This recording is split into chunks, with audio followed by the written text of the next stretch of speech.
جب 5 وقت کی فرض نمازیں اللہ نے فرض کی ہیں تو فرض سے پہلے کچھ رکعتیں سنت اور فرض نماز کے بعد کچھ رکعتیں سنت، ان کا حکم رسول اللہ صلی اللہ علیہ وسلم نے دیا، خود بھی حضور نے ادا فرمائی اور امت کو بھی حکم فرمایا کہ فرض نمازوں سے پہلے کچھ رکعت سنت پڑھو اور فرض نماز کے بعد کچھ رکعت سنت پڑھو۔ کیوں؟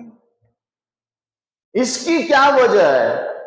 فرض نماز کے بعد کچھ سنت کیوں پڑھی جاتی ہے اور فرض نماز کے بعد کچھ رکعتیں سنت کیوں پڑھی جاتی ہیں؟ پڑھ رہے ہیں کہ نہیں؟ بہت دن سے آپ لوگ پڑھ رہے ہیں نا؟ کیوں پڑھ رہے ہیں؟ جو حکم اللہ کا ہے، جن نمازوں کو پڑھنے کا حکم اللہ نے دیا وہ فرض نمازیں ہیں۔ فرض سے پہلے ہم سنت کیوں پڑھتے ہیں اور فرض کے بعد پھر سنتیں کیوں پڑھتے ہیں؟ اچھا، اس کے بعد پھر نفلیں کیوں پڑھتے ہیں؟ کیا راز ہے اس کے اندر؟ حکمت کیا ہے؟ مصلحت کیا ہے؟ آج یہ راز بتانا چاہتا ہوں آپ کو۔ اگر ہم نے اور آپ نے اس راز کو سمجھ لیا تو فرض نماز کی عظمت کا پتہ چل جائے گا کہ ہم جو یہ فرض پڑھتے ہیں نا، یہ ہے کیا چیز۔ فرض نمازوں کی عظمت کو سمجھنے کے لیے، فرض نمازوں کی روحانیت اور نورانیت کو سمجھنے کے لیے ان سنتوں کی مصلحتوں کو سمجھ لو، مزہ آ جائے گا۔ لیکن افسوس کی بات یہ ہے کہ ہم نے کبھی ان چیزوں پہ غور ہی نہیں کیا۔ آنا کم جانا کم، جو بھی 4 رکعت 3 رکعت 2 رکعت نماز ہوتے ٹکا ٹک مارے اور بھاگے، ہمیں کبھی احساس نہیں ہوا ہم کہاں گئے تھے اور کہاں سے واپس لوٹے۔ تو سمجھو ان سنتوں کو، جو سنتیں فرض نماز سے پہلے پڑھی جاتی ہیں اس کی مصلحت یہ ہے کہ بندہ فرض نماز سے پہلے دنیا کی بہت ساری مشغولیات میں، بہت سارے گورکھ دھندے میں الجھا ہوا تھا، یہ کام وہ کام فلاں اور ڈھمکانا، دنیا بھر کی مصروفیات، ان تمام مصروفیات سے باہر نکل کے نماز کو آیا ہے۔ ابھی آیا ہے، کہاں سے آیا؟ دکان چھوڑ کے آیا۔ کہاں سے آیا؟ آفس چھوڑ کے آیا۔ کہاں سے آیا؟ کمپنی چھوڑ کے آیا۔ کہاں سے آیا؟ بیوی بچے کی چیخو پکار سے باہر آیا، مسجد کو آیا۔ فوراً اگر فرض کی نیت باندھ لو گے تو دماغ میں دکان کی باتیں، آفس کی باتیں، کمپنی کی باتیں، گھر کی بیوی بچوں کی باتیں، محلے کے دوستوں کی باتیں فرض میں آپ کو پریشان کرتی رہیں گی۔ اس لیے ابھی فرض مت پڑھو، پہلے سنت پڑھو۔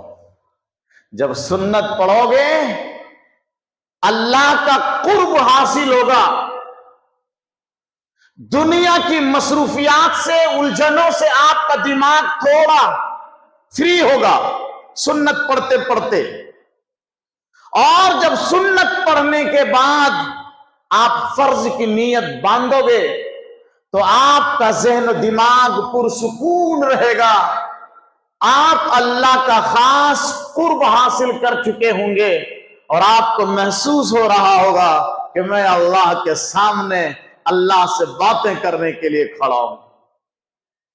یہ حکمت اور مصلحت ہے، چونکہ بندوں کا ذہن و دماغ دنیاوی دھندوں میں الجھا ہوا رہتا ہے، فوراً آنے کے بعد آپ فرض میں نہ لگیں تاکہ آپ کو فرض میں پریشانی نہ ہو۔ وسوسے نہ آئیں، آپ کے خیالات ادھر ادھر نہ بھاگیں، پہلے آپ سکون اور اطمینان سے سنتیں ادا کیجئے، اپنے ذہن کو، اپنے دل کو، اپنے دماغ کو اللہ کے دربار میں حاضر کیجئے، اور سنتوں کے بعد جب مکمل طور پر آپ کا ذہن و دماغ دربار عالیہ میں حاضر ہو جائے، تب فرض کے لیے تیار ہو کر اللہ کے سامنے نیت باندھیے، پھر دیکھو نماز کا مزہ۔ ہم تو بھاگے ہوئے آتے ہیں اور بھاگے ہوئے جاتے ہیں، ہر نماز میں ہمارا یہی حال ہے، بھاگ کے آئے اور بھاگ کے گئے۔ امام صاحب کھڑے ہو گئے، جماعت کھڑی ہو گئی، ایک رکعت ہوئی، دوڑتے ہوئے آ کے مل گئے، آدھا نماز میں ہے، آدھا نماز سے باہر ہیں۔ جیسے ہی سلام پھیرا، بھاگتے ہوئے گئے، کیا لیا، کیا چھوڑا، کیا مانگا، کیا نہ مانگا، کچھ نہیں ملا، چلے گئے۔ اس کو نماز بولتے ہیں۔ اللہ کے رسول نے اس راز کے پیش نظر اپنی امت کو حکم فرمایا کہ فرض سے پہلے کوئی سنتیں پڑھو، اپنے دل کو، اپنے ذہن و دماغ کو اللہ کے دربار میں حاضر کرو، اللہ کے دربار سے انسیت پیدا کرو، مانوس ہو جاؤ، اور پھر اللہ کے سامنے فرض کی ادائیگی کے لیے کھڑے ہو جائے۔ اچھا، پھر فرض کے بعد سنتیں کیوں پڑھتے ہیں؟ اللہ کے دربار میں جو حاضری ہونی تھی وہ تو ہو گئی، اب فرض نماز کے بعد ہم سنتیں کیوں پڑھتے ہیں؟ علماء فرماتے ہیں کہ اس میں بھی بڑی مصلحت ہے۔ تم نے بہت بڑا فریضہ ادا کیا ہے، تم نے اللہ کے دربار میں، اللہ کی عظمت میں بہت بڑی عبادت کی ہے، یہ معمولی بات نہیں ہے۔ جگہ جگہ اللہ نے قرآن میں اس کا حکم فرمایا تھا، تم نے اپنا وقت نکالا، وہ فرض ادا کیا تھا۔ فریضے کی ادائیگی میں انسان کتنی بھی لگن، محنت اور دل کی حضوری کے ساتھ عبادت کرے، کچھ نہ کچھ تو بندوں کی طرف سے کمی رہ جاتی ہے۔ کتنا بڑا بھی علامہ ہو، مفتی ہو، حافظ ہو، قاری ہو، نمازی، عبادت گزار، دل سے نماز پڑھنے والا، پھر بھی نماز میں کچھ نہ کچھ کمی رہ جاتی ہے۔ نماز کے حق کے مطابق اگر کچھ کمی رہ گئی تو بعد میں جو سنتیں پڑھی جاتی ہیں ان سنتوں سے اس کمی کی بھرپائی ہوتی ہے۔ بات سمجھ میں آئی؟ فرض کی نماز میں اگر کچھ کمی رہ گئی، توجہات میں، دل کو حاضر کرنے میں، اللہ کے سامنے خشوع اور خضوع اختیار کرنے میں کچھ بھی کمی رہ گئی تو بعد میں جو سنتیں پڑھتے ہیں ان سنتوں سے وہ کمی پوری ہوتی ہے۔ یہی وجہ ہے کہ رسول اللہ صلی اللہ علیہ وسلم جب فرض نماز پڑھ کر سلام پھیرتے تھے تو حضور اکرم صلی اللہ علیہ وسلم 3 بار فرماتے تھے استغفر اللہ، استغفر اللہ، استغفر اللہ، 3 بار سلام پھیرنے کے۔ سوال یہ ہے کہ ابھی تو حضور نے نماز ادا کی ہے نا، نماز میں تو کوئی گناہ نہیں ہوتا ہے، اور استغفر اللہ کا مطلب کیا ہے؟